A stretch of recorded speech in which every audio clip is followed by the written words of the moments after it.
Assalamualaikum warahmatullahi wabarakatuh. Berjumpa lagi di kelas 3, tema 3 benda di sekitarku. Subtema 4, aneka benda di sekitarku, pembelajaran 4. Bersama Ibu Sri Kahandayani, Guru SD Negeri 10 Sapiran Bukit Tinggi. Anak-anak Ibu, sebelum belajar, mari kita berdoa menurut agama dan kepercayaan masing-masing. Berdoa, mulai. Selesai. Tujuan pembelajaran kita hari ini adalah 1. Membuat kalimat menggunakan kata-kata baru dari teks tentang benda-benda di sekitar. 2. Manfaat bermusyawarah. 1. Membuat kalimat menggunakan kata-kata baru dari teks benda-benda sekitar. Membuat kalimat menggunakan kata-kata baru dari teks benda-benda di sekitar. Anak-anak Ibu, kita lihat teks Ibu Sri. Kata-kata penting dari sebuah teks tentang benda sekitar. Ada yang belum kita ketahui artinya. Kata-kata itu dapat kita cari arti menggunakan kamus. Setelah kita tahu artinya, kita dapat membuat kalimat menggunakan kata-kata tersebut. Kita bisa melihatnya dari Kamus Besar Bahasa Indonesia. Sekarang, plastik. Ember digunakan untuk menampung air. Payung digunakan untuk melindungi tubuh saat hujan. Sendok sayur digunakan untuk mengambil sayur. Ketiganya sering kita gunakan dalam kehidupan sehari-hari. Penggaris juga terbuat dari plastik. Fungsinya untuk menggaris. Lemari pun sekarang ada juga yang terbuat dari plastik. Plastik mudah dibentuk sehingga dapat dijadikan berbagai benda. Apakah kamu memiliki jas hujan? Terbuat dari apakah jas hujan tersebut? Benarkah jas hujan itu juga terbuat dari plastik? Dengan memakainya, tubuh kita menjadi tidak basah. Bahan plastik yang digunakan untuk membuat itu adalah bersifat tahan air. Plastik yang mempunyai banyak manfaatnya ternyata juga mempunyai masalah. Plastik sangat sulit untuk diuraikan. Plastik waktu yang sangat lama agar plastik tersebut bisa atau terurai, butuh waktu lebih dari 100 tahun untuk terurai secara alamiah. Sampah plastik juga mengancam kehidupan makhluk hidup, seperti mengganggu rantai makanan, mencemari air di tanah, mencemari tanah, penyebab polusi udara, bahkan membunuh hewan, seperti ayam, ikan, dan produk-produk pertanian lainnya. Salah satu cara mengurangi penggunaan kantong plastik dengan cara membangun kesadaran masyarakat. Misalnya dengan menggalakkan kembali penggunaan tas belanja yang terbuat dari bahan-bahan alam ya. Untuk mengurangi sampah plastik juga bisa dilakukan dengan 3R. Apa itu 3R? Reduce, reuse, dan recycle. Reduce atau reuse adalah menggunakan kembali sampah atau bahan-bahan yang terbuang dan tidak terpakai agar tidak terjadinya penumpukan sampah. Recycle mendaur ulang sampah atau barang yang tidak berguna menjadi bahan lain dengan cara melakukan proses pengolahan. Anak Ibu bisa melihat plastik, reduce, reuse, recycle. Ini adalah kata-kata baru, anak Ibu nanti bisa lihat di kamus.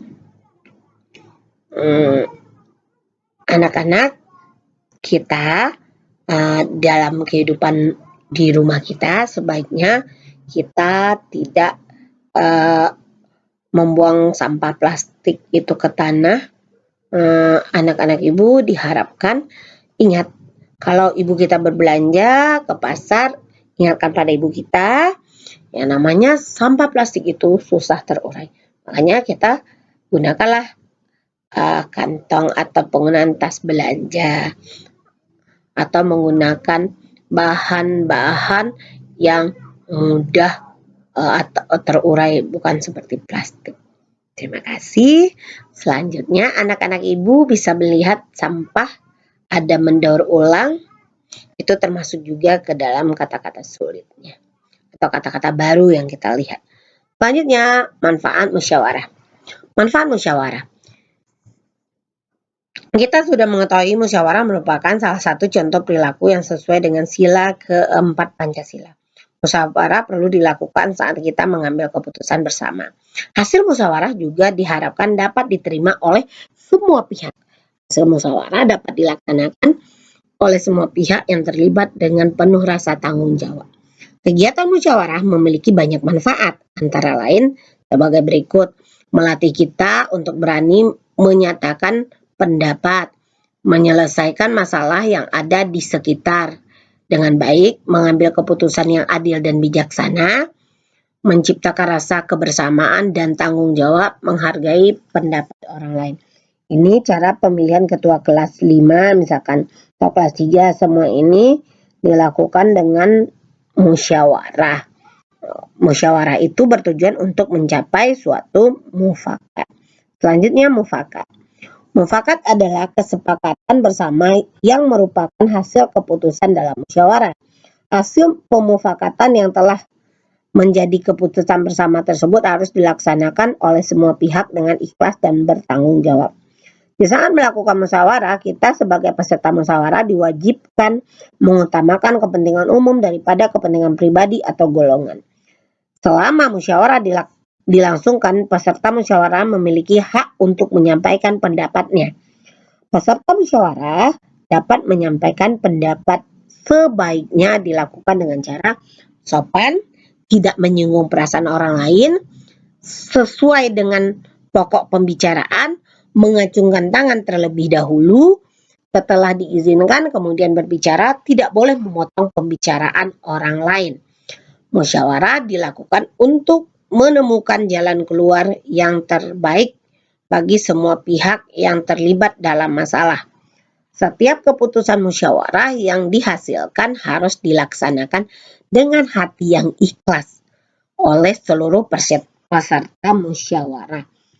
Anak-anak ibu, misalkan di dalam bermusyawarah, kita berbicara sopan, tidak menyinggung perasaan orang lain, sesuai dengan pokok pembicaraan, mengacungkan tangan terlebih dahulu, setelah diizinkan barulah kita berbicara, tidak boleh motong pembicaraan. Itu nanti itu akan berjalan musyawarahnya dengan baik. Ingat anak-anak ibu, jika di dalam suatu musyawarah pendapat kita tidak diterima oleh orang lain, kita tidak boleh marah-marah. Kita berusaha untuk menerima dengan berlapang dada. Karena di dalam musyawarah itu, kita tidak hanya memikirkan kepentingan kita atau golongan kita atau kepentingan pribadi, tetapi kita memikirkan kepentingan umum, kepentingan bersama.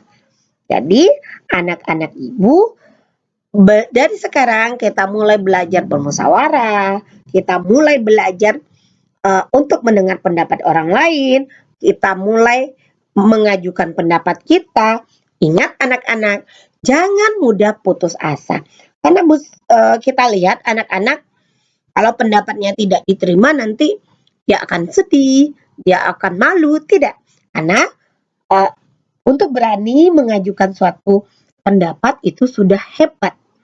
Nah, anak-anak ibu mulai sekarang mulailah belajar bermusyawarah dan belajar berani untuk mengusulkan segala sesuatu.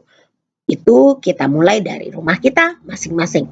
Bagi Bapak Ibu, kita usahakan bermusyawarah dengan anak-anak kita mulai dari dini.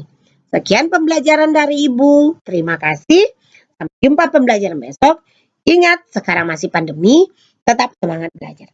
Assalamualaikum warahmatullahi wabarakatuh. Jangan lupa subscribe, like, share.